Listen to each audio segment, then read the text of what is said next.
अस्सलाम वालेकुम प्यारे दोस्तों ते बजुर्गो साड़ा प्रोग्राम वेखण वालिओ प्यारे दोस्तों तुहाडी खिदमत च इसे तरह ही चंगे तो चंगे ते नवे तो नवे प्रोग्राम पेश करते रहांगे। विलेज वीडियो क्लिक चैनल साड़ा सबसक्राइब करके ते वेखो। विलेज फूड पंजाब चैनल वास्ते असीं वीडियो बनानी है अंबां दे चार दी। छोटी अंबी दा चार पाण लगे ते अज असीं चार लैण वास्ते अपने पिंड लस्सू चक ते अपने अंबां ते आए हां।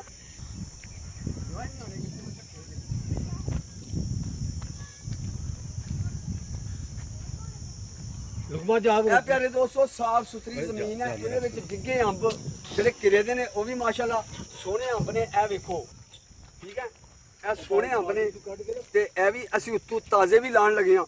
ते प्यारे दोस्तों तुहानूं वहाने असीं किवें लाने आ ते किवें इन्हां दा चार पाने आ। साडी पूरी मुकम्मल वीडियो वेखो।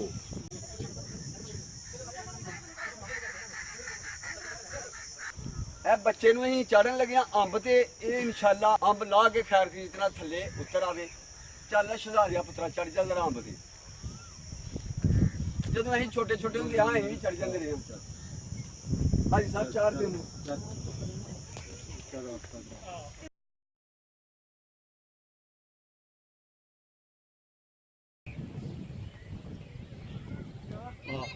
अंब ला थोड़ा है जी। बच्चा अंब ला ला के थले सुट्टी जाता है, असीं चुनी जाने।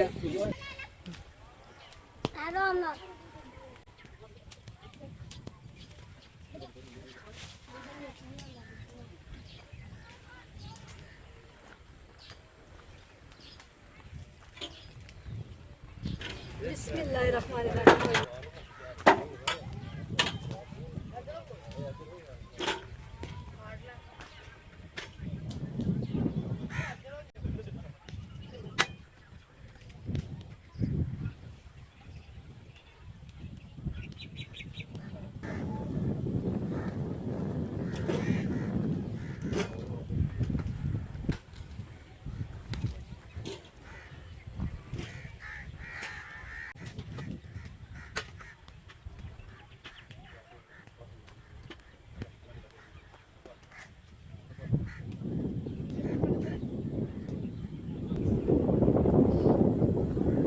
बस करो पुत्र, बहुत अंब हो गए ने हैं माशाल्लाह। सोहने अंब लगे ने, सोहना फल लगा दा, बड़ा खूबसूरत।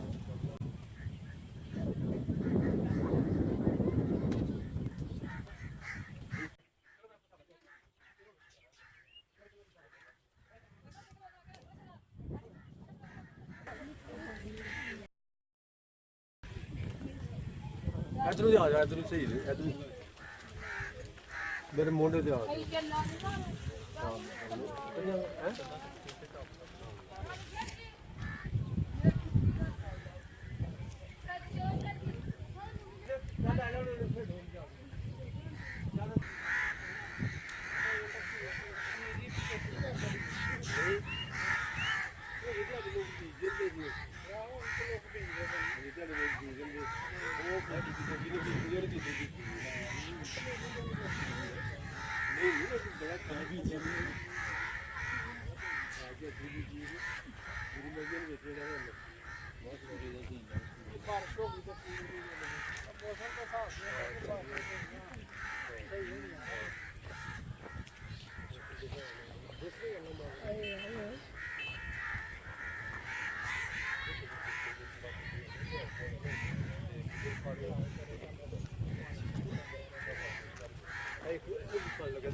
हाजी साहब जंतर भी जिया जी है।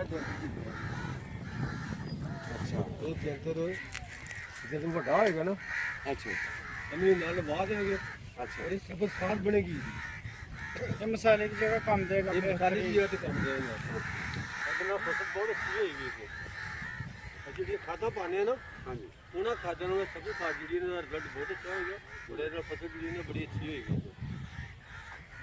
जमीन माशाल्लाह बखर जाए। हाँ जमीन बड़ी सोहनी बनी है, सोहनी है बनी है जमीन, अच्छी वाही दी है किसी ट्रैक्टर वाले ने। ते नहीं अपना अपने मुंडा ने कहा कि पैरी सही वाही बनानी है। ਇਹ ਪਿਆਰੇ ਦੋਸਤੋ ਇਹ ਜ਼ਮੀਨਾਂ ਨੇ ਮੇਰੇ ਪਿੰਡ ਲੱਸੂ ਚੱਕ ਦੀਆਂ ਸਾਡੀਆਂ ਆਪਣੀਆਂ ਜ਼ਮੀਨਾਂ ਨੇ। ਹਾਜੀ ਸਾਹਿਬ ਹੋਣਾ ਕੋਲੋਂ ਅਸੀਂ ਇਹ ਪੁੱਛਦੇ ਉਹਨਾਂ ਨੇ ਇਹ ਜੰਤਰ ਵੀ ਜਿਆ ਇੱਥੇ ਇਹ ਹਾਜੀ ਸਾਹਿਬ ਹੋਰੀ ਜਿਹੜਾ ਨਾ ਬਹੁਤ ਅੱਛੇ ਤਰੀਕੇ ਨਾਲ ਇਹਦੇ ਤੋਂ ਫਸਲ ਲੈਂਦੇ ਨੇ। ਜ਼ਮੀਨ ਹੀ ਬਹੁਤ ਅੱਛੀ ਹੈ ਮਾਸ਼ਾਅੱਲਾ, ਹਰ ਫਸਲ ਚੰਗੀ ਹੁੰਦੀ ਹੈ ਇੱਥੇ। ਹਾਜੀ ਸਾਹਿਬ ਕਿਹੜੀ ਫਸਲ ਹੋ ਸਕਦੀ ਹੈ ਇੱਥੇ ਆਸਾਨੀ ਇੱਥੇ ਹਰ ਫਸਲ ਹੁੰਦੀ ਹੈ, ਕਣਕ ਬੀਜ ਦੋ, ਮੂੰਗੀ ਬੀਜ ਦੋ, ਸਬਜ਼ੀਆਂ ਲਾ ਲਓ, ਹਰ ਫਸਲ ਜਿਹੜੀ ਹੈ ਨਾ ਬਹੁਤ ਅੱਛੀ ਫਸਲ ਹੁੰਦੀ ਹੈ ਜੀ। ਤੇ ਹੁਣ ਤੇ ਤੁਸੀਂ ਮਸਲ ਇੱਥੇ ਜੰਤਰ ਬੀਜਿਆ ਤੇ ਜੰਤਰ ਤੋਂ ਬਾਅਦ ਹੁਣ ਇਹ ਜੰਤਰ ਬੀਜੀ ਹੈ, ਜੰਤਰ ਥੋੜੀ ਵੱਡੀ ਹੁੰਦੀ ਹੈ ਤੇ ਇਹਨੂੰ ਵਾਹ ਕੇ ਨਾਲ ਕੱਦ ਕਰਾਂਗੇ, ਪਾਣੀ ਲਾ ਕੇ ਕੱਦ ਕਰਕੇ ਤੇ ਉਹਦੇ ਮੁੰਜੀ ਲਾ ਦੇਵਾਂਗੇ ਔਰ ਇਹ ਜਿਹੜੀ ਜੰਤਰ ਹੈ ਇਹਦੀ ਸਬਜ਼ੀ ਖਾਦ ਬਣੇਗੀ ਔਰ ਉਸ ਮੁੰਜੀ ਨੂੰ ਬਹੁਤ ਫਾਇਦਾ ਹੋਏਗਾ ਇਹਨੂੰ ਔਰ ਬੜਾ ਅੱਛਾ ਰਿਜ਼ਲਟ ਹੋਏਗਾ, ਫਸਲ ਵੀ ਬਹੁਤ ਅੱਛੀ ਹੋਏਗੀ ਜੀ। ਇਹ ਜਿਹੜਾ ਜੰਤਰ ਹੈ ਨਾ ਇਹ ਪਿਆਰੇ ਦੋਸਤੋ ਥੋੜਾ ਤਾਂ ਹੋ ਜਾਏਗਾ ਨਾ ਇਸ ਨੂੰ 2-3 ਫੁੱਟ ਹੋ ਜਾਏ, ਇਹਦੇ ਵਿੱਚ ਕੁਤਰ ਦੇਣਾ 2-3 ਫੁੱਟ ਦਾ ਜਦੋਂ ਹੋ ਜਾਏਗਾ ਰੂਟਾਵੇਟਰ ਲੈ ਕੇ ਰੂਟਾਵੇਟਰ ਦੇ ਨਾਲ ਇਹਨੂੰ ਕੁਤਰ ਦੇਵਾਂਗੇ ਵਿੱਚ, ਕੁਤਰ ਦੇਣਾ ਵਿੱਚ ਤੇ ਜਦੋਂ ਵਿੱਚ ਕੁਤਰ ਦੇਣਾ ਇਹਦੀ ਬਹੁਤ ਅੱਛੀ ਖਾਦ ਬਣਨੀ ਹੈ। ਇਹ ਵੇਖ ਰਹੇ ਹੋ ਇਹ ਜੰਤਰ ਦੇ ਬੂਟੇ ਇਹ ਜਦੋਂ 2-2 ਫੁੱਟ 3-3 ਫੁੱਟ ਹੋ ਜਾਣਾ ਨਾ ਤੇ ਫਿਰ ਇਸ ਨੂੰ ਕੱਟ ਦੇਣਾ ਵਿੱਚ। ਇਹਨੂੰ ਕਹਿੰਦੇ ਨੇ ਸਬਜ਼ ਖਾਦ ਜ਼ਿਮੀਂਦਾਰ ਲੋਕ। ਅਸੀਂ ਜਿਹੜੀ ਦੂਸਰੀ ਖਾਦ ਖਰੀਦਦੇ ਆ ਨਾ ਉਹਦੇ ਨਾਲੋਂ ਇਹਦਾ ਰਿਜ਼ਲਟ ਜਿਹੜਾ ਨਾ ਬਹੁਤ ਅੱਛਾ, ਜ਼ਿਮੀਂਦਾਰ ਨੂੰ ਬੜਾ ਫਾਇਦਾ ਹੋਇਆ। ਫਿਰ ਤੇ ਬਹੁਤ ਅੱਛਾ ਮਾਸ਼ਾਅੱਲਾ, ਅੱਲਾਹ ਪਾਕ ਸਭ ਨੂੰ ਇੰਨਾ ਜ਼ਿਹਨ ਦੇ ਇੰਨੀ ਅਕਲ ਦੇ ਤੇ ਇਹ ਲੋਕ ਇਸ ਤਰ੍ਹਾਂ ਆਪਣੇ ਫਾਰਮੂਲੇ ਇਸਤੇਮਾਲ ਕਰਕੇ ਆਪਣੀ ਜ਼ਮੀਨ ਵਾਸਤੇ ਅੱਛੀ ਖੁਰਾਕ ਪੈਦਾ ਕਰਨ ਤੇ ਅੱਛੀ ਖੁਰਾਕ ਜ਼ਮੀਨ ਨੂੰ ਜਦੋਂ ਮਿਲੇਗੀ ਨਾ ਤੇ ਫਸਲ ਬਹੁਤ ਉਹਦੇ ਨਾਲ ਫਸਲ ਬਹੁਤ ਜ਼ਿਆਦਾ ਹੋਏਗੀ। ਇਹ ਜਿਹੜੀ ਖੁਰਾਕ ਇਹਨਾਂ ਨੇ ਬਣਾਈ ਹੈ ਨਾ ਜ਼ਮੀਨ ਵਾਸਤੇ ਜੰਤਰ ਦੀ, ਇਹਦੇ ਬਹੁਤ ਫਾਇਦੇ ਨੇ। ਖਾਦਾਂ ਦੇ ਨਾਲ ਬੰਦੇ ਨੂੰ ਬਿਮਾਰੀਆਂ ਲੱਗ ਸਕਦੀਆਂ ਨੇ ਔਰ ਉਹ ਅੱਛੀ ਚੀਜ਼ ਨਹੀਂ ਖਾਦ। ਔਰ ਇਹ ਜਿਹੜੀ ਆਪ ਇਹਨਾਂ ਨੇ ਖਾਦ ਤਿਆਰ ਕਰਨ ਦਾ ਸਿਸਟਮ ਬਣਾਇਆ ਕਿ ਵਿੱਚ ਕੁਤਰ ਲਈਏ ਤੇ ਇਹ ਬੜਾ ਅੱਛਾ ਇਹ ਰੂੜੀ ਟੈਪ ਬਣ ਜਾਏਗਾ, ਇਹ ਬਹੁਤ ਅੱਛੀ ਫਸਲ ਹੋਏਗੀ। ਤੇ ਪਿਆਰੇ ਦੋਸਤੋ ਇਹ ਇਨਸ਼ਾਅੱਲਾ ਅੱਲਾ ਦੇ ਹੁਕਮ ਨਾਲ ਜਦੋਂ ਫਸਲ ਹੋਏਗੀ ਮੁੰਜੀ ਲੱਗੇਗੀ ਤੁਹਾਨੂੰ ਵਹਾਂਗੇ ਔਰ ਇਸ ਪੈਲੀ ਦੇ ਵਿੱਚ ਮੁੰਜੀ ਕਿਸ ਤਰ੍ਹਾਂ ਦੀ ਹੁੰਦੀ ਹੈ, ਇਸ ਜ਼ਮੀਨ ਦੇ ਵਿੱਚ ਮੁੰਜੀ ਕੈਸੀ ਹੋਏਗੀ ਉਹ ਵੀ ਤੁਹਾਨੂੰ ਅਸੀਂ ਦੱਸਾਂਗੇ। ਇਹ ਜੀ ਅਸੀਂ ਤੁਹਾਨੂੰ ਵਿਖਾਉਂਦੇ ਹਾਂ ਕਿ ਜਿਹੜੇ ਪੀਟਰ ਦਾ ਇੱਥੇ ਪਾਣੀ ਆਉਂਦਾ ਔਰ ਪਾਣੀ ਲੱਗਦਾ ਉਹ ਵੀ ਆਪਣੀ ਜ਼ਮੀਨ ਦੇ ਵਿੱਚ ਹਾਜੀ ਸਾਹਿਬ ਹੋਣਾ ਪੀਟਰ ਲਾਇਆ, ਅੱਲਾ ਤੁਹਾਡਾ ਭਲਾ ਕਰੇ। ਇਹ ਤੁਹਾਨੂੰ ਅਸੀਂ ਵਿਖਾਉਂਦੇ ਹਾਂ ਕਿ ਇਸ ਪੀਟਰ ਤੋਂ ਪਾਣੀ ਲਾਉਂਦੇ ਨੇ। ਇਹ ਪੀਟਰ ਚਲਾ ਕੇ ਤੇ ਇਹ ਖਾਲ ਬਣਿਆ ਗਿਆ, ਉਹ ਪਨੀਰੀ ਬੀਜੀ ਆ, ਇਹ ਪੀਟਰ ਹੈ ਹਾਜੀ ਸਾਹਿਬ ਉਹਨਾਂ ਦਾ। ਹਾਜੀ ਸਾਹਿਬ ਪੀਟਰ ਨੂੰ ਕੱਜਦੇ ਨਹੀਂ ਕਿਸੇ ਚੀਜ਼ ਨਾਲ ਨਹੀਂ ਚਲਾਇਆ ਤਾਂ ਬੰਦ ਕੀਤਾ ਇਸ ਵਾਸਤੇ ਨਹੀਂ ਕਜੀਰਾ ਤੋਂ ਕੱਪੜਾ ਪਾ ਕੇ ਬੰਦ ਬੰਦ ਕਰ ਦਿੱਤਾ ਨੂੰ। ਇਹ ਖੂਹੀ ਦੇ ਵਿੱਚ ਜਦੋਂ ਪਾਣੀ ਪੈ ਜਾਂਦਾ ਵਾਵਾ ਤੂੰ ਕਿਵੇਂ ਕੱਢਦੇ ਹੋ? ਪਾਣੀ ਦੀ ਜ਼ਰੂਰਤ ਹੀ ਨਹੀਂ ਪੈਂਦੀ, ਜਦੋਂ ਵਾਵਾ ਪੈ ਜਾਂਦਾ ਤੇ ਫਿਰ ਪਾਣੀ ਦਾ ਬਾਹਰ ਚਲਾਉਣ ਦੀ ਜ਼ਰੂਰਤ ਹੀ ਨਹੀਂ ਪੈਂਦੀ ਇਹਨੂੰ। ਅੱਛਾ ਤੇ ਪਾਣੀ ਪੈ ਜੀ ਤੇ ਬਾਰਿਸ਼ਾਂ ਜਦੋਂ ਖਤਮ ਹੁੰਦੀਆਂ ਨਾ ਪਾਣੀ ਸੁੱਕ ਜਾਂਦਾ ਵਿੱਚ? ਨਹੀਂ ਬਾਅਦ ਚ ਕੱਢ ਲਈਦਾ ਫਿਰ ਪਾਣੀ। ਅੱਛਾ ਬਾਅਦ ਕੱਢ ਲਈਦਾ। ਤੇ ਇਹ ਕਾਹਦੇ ਵਾਸਤੇ ਖੂਹ ਆ ਇਹ ਹੁਣ ਬੋਰ ਕੀਤਾ ਨਵਾਂ, ਬੋਰ ਇੱਕ ਖਰਾਬ ਹੋ ਗਿਆ ਸੀ ਤੇ ਨਵਾਂ ਇੱਕ ਬੋਰ ਕੀਤਾ, ਹੁਣ ਫਿਰ ਪਾਣੀ ਘਟ ਗਿਆ ਸੀ ਨਾ। ਇਹ ਦੋਸਤੋ ਨਵਾਂ ਬੋਰ ਕੀਤਾ ਤੇ ਹਾਜੀ ਸਾਹਿਬ ਇਹਦੇ ਵਿੱਚ ਪੈਪ ਹੈ ਜਿਹੜਾ ਕਿੰਨੇ ਇੰਚ ਦਾ ਪਾਇਆ ਜੀ? ਇਹ ਪੈਪ ਆ ਪਾਇਆ 3 ਇੰਚ ਦਾ, 3 ਇੰਚ ਦਾ ਇਹਦੇ ਵਿੱਚ ਜੀ ਪੈਪ ਪਾਇਆ, ਇਹਦਾ ਗੋਡਾ ਲੱਗਾ 50 ਫੁੱਟ ਬੋਰ ਕਰਕੇ 3 ਇੰਚ ਦਾ ਪੈਪ ਪਾਇਆ। ਕਿੰਨੇ ਫੁੱਟ? 50 ਫੁੱਟ ਦੇ ਪਾਣੀ ਹੈ? ਹਾਂਜੀ 50 ਫੁੱਟ ਚ ਪਾਣੀ ਹੈ। ਇੱਕ ਪੀਟਰ ਤੇ 3 ਬੋਰ ਕੀਤੇ ਨੇ। ਠੀਕ ਆ, ਇੱਕ ਪੀਟਰ ਦੇ 3 ਬੋਰ ਕੀਤੇ ਦੇ ਨੇ। ਮਾਸ਼ਾਅੱਲਾ ਪਾਣੀ ਚੰਗਾ ਹੋਏਗਾ, ਬੜਾ ਸੋਹਣਾ ਪਾਣੀ ਹੈ। ਵੇਖਿਆ ਤੇ ਨਹੀਂ, ਜਿਸ ਦਿਨ ਚੱਲੇਗਾ ਤੁਹਾਨੂੰ ਵਹਾਵਾਂਗੇ ਨਾਲ ਮੁੰਜੀ ਲੱਗਦੀ ਵਹਾਵਾਂਗੇ। ਆ ਸਭ ਨੂੰ ਬੜਾ ਸ਼ੌਕ ਹੈ ਨਾ ਬੂਟੇ ਨੂੰ ਲਾ ਕੇ ਝਾੜੀ ਜਿਹੜੇ ਲੱਗੇ ਰਹਿੰਦੇ ਥੱਕ ਜਾਂਦੇ ਉਹ ਮੰਜੀ ਰੱਖੀ ਦੀ ਉਹਦੇ ਤੇ ਲੰਮੇ ਪੈ ਰਹਿੰਦੇ ਨੇ। ਇਹ ਹਾਜੀ ਸਾਹਿਬ ਕਾਹਦੇ ਵਾਸਤੇ ਵਿੱਚ ਦਿੱਤਾ ਹੈ ਕੱਪੜਾ? ਇਹ ਰੱਖਿਆ ਕਿ ਬੱਚੇ ਲਿਆਉਣੇ ਰਾੜੇ ਨਾਲ ਵਿੱਚ ਸੁੱਟ ਦੇਣੇ। ਅੱਛਾ ਬੱਚੇ ਵਿੱਚ ਕੋਈ ਸੁੱਟਣਾ ਨਾ ਹੈ। ਤੇ ਸ਼ਰਾਰਤਾਂ ਕਰਦੇ ਕੋਈ ਰੋੜਾ ਟੁੱਟ ਜਾਏਗਾ ਕੋਈ ਚੀਜ਼ ਵਿੱਚ ਪਾ ਦੇਣਾ।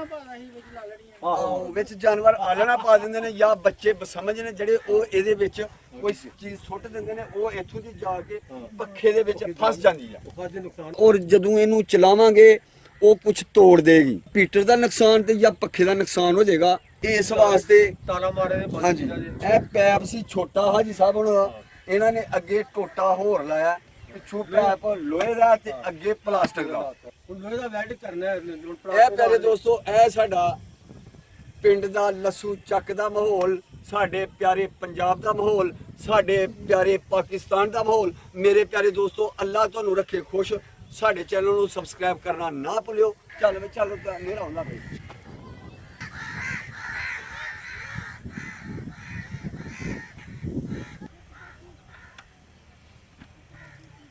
ਇਹ ਮਾਸ਼ਾਅੱਲਾ ਸਾਡਾ ਪਿੰਡਾਂ ਦਾ ਮਾਹੌਲ ਹੈ। ਪਿੰਡ ਸਾਡੇ ਦੇ ਵਿੱਚ ਬੂਟੇ ਅਲਹਮਦੁਲਿਲਾ ਅੰਬਾਂ ਦੇ ਬਹੁਤ ਸਾਰੇ ਨੇ।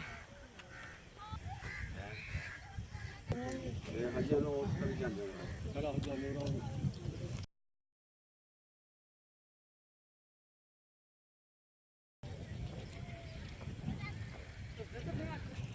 ਵੀਡੀਓ ਮੁਕੰਮਲ ਦੇਖੋ। ਵੀਡੀਓ ਪਸੰਦ ਆਏ ਤਾਂ ਚੈਨਲ ਨੂੰ ਸਬਸਕ੍ਰਾਈਬ ਜ਼ਰੂਰ ਕਰਿਓ। ਵੀਡੀਓ ਨੂੰ ਲਾਈਕ ਕਰਿਓ, ਦੋਸਤਾਂ ਨਾਲ ਸ਼ੇਅਰ ਕਰਿਓ ਤੇ ਕਮੈਂਟਸ ਕਰਕੇ ਜ਼ਰੂਰ ਦੱਸਿਓ ਕਿ ਸਾਡੀ ਪਿੰਡ ਦੀ ਵੀਡੀਓ ਕੈਸੀ ਲੱਗੀ।